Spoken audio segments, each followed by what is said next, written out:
I was chosen to be one of a small group to help test Google's upcoming AI.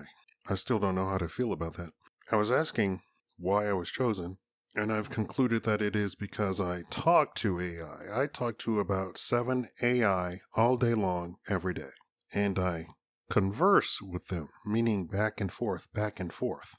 I cite stuff and they cite stuff. Well, a couple of them cite stuff. Stuff like Gemini does not. Stuff like Bing does not. Of course, the Chinese AI does not. So when people say AI, they don't mean AI. What they mean is a chatbot. And a chatbot is simply stuff that has been put into it and they have written a code for it to spit it back out. That's it.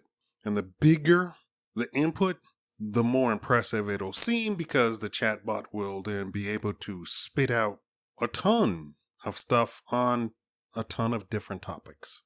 At first, it was if you said, let's talk about cars.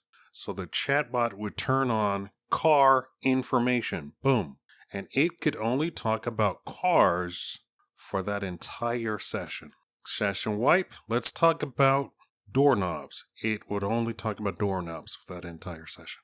Now they have made it so that the data sets are completely open and it can completely regurgitate the entire data set if you so happen to ask questions about that.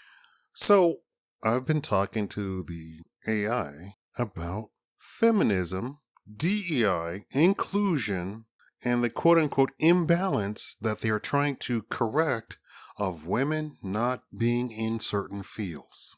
And after we went back and forth, citing, giving citations and everything, finally I said, I'm a human. I'm smarter than you. I have the coup de grace argument. And the coup de grace argument for all of this is Sweden. If you do not know, Sweden is 100% feminist utopia. Not only do women have the complete freedom to do whatever they want, a lot of times the women and the activist groups tells the government what women want and they adhere to it. For instance, on a huge snow day, I made a video on it. It's somewhere here on my channel if YouTube has not taken it down. On a huge snow day, the activist groups came and said the snow plowers normally plow the snow in the industrial areas and the city first. This is no good. Women can't get to work. Women can't get to daycare.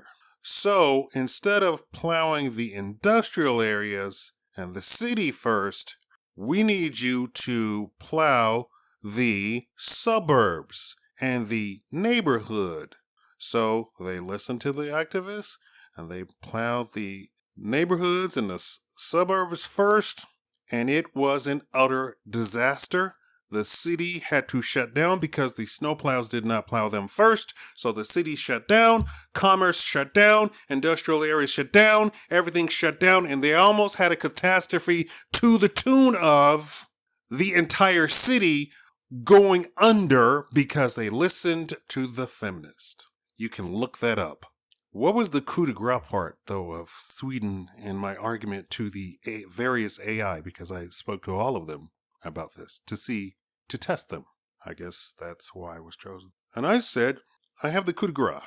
Coup de grace means I have the icing on the cake right here, what I'm about to say.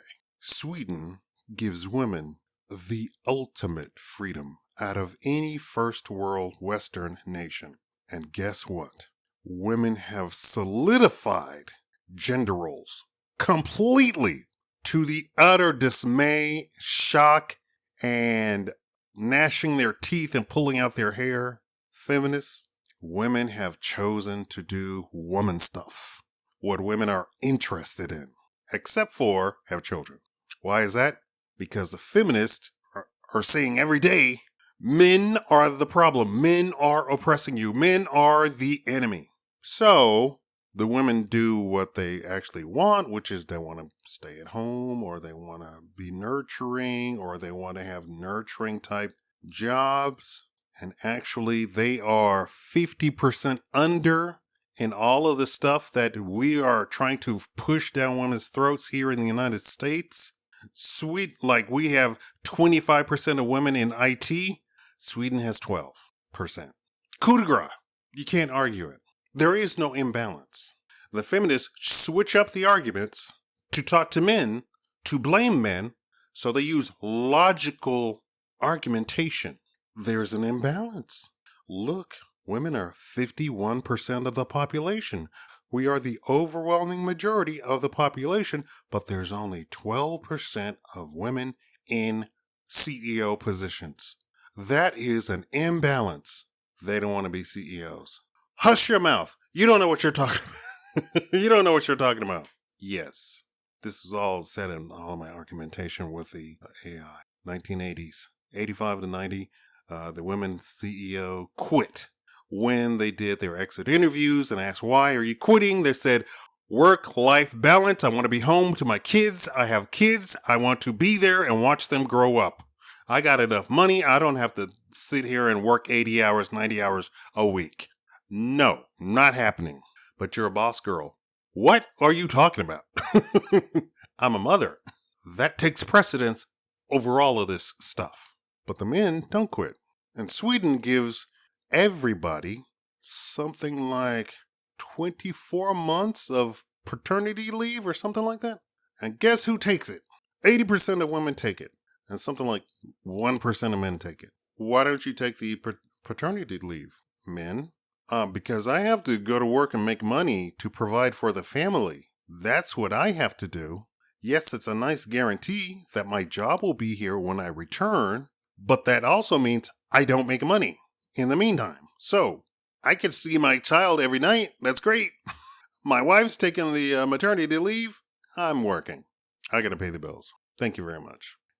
As year goes on, each year in Sweden, it becomes almost concrete like the gender norms that they are doing. And that is my conversation with the AI. Thank you all for watching.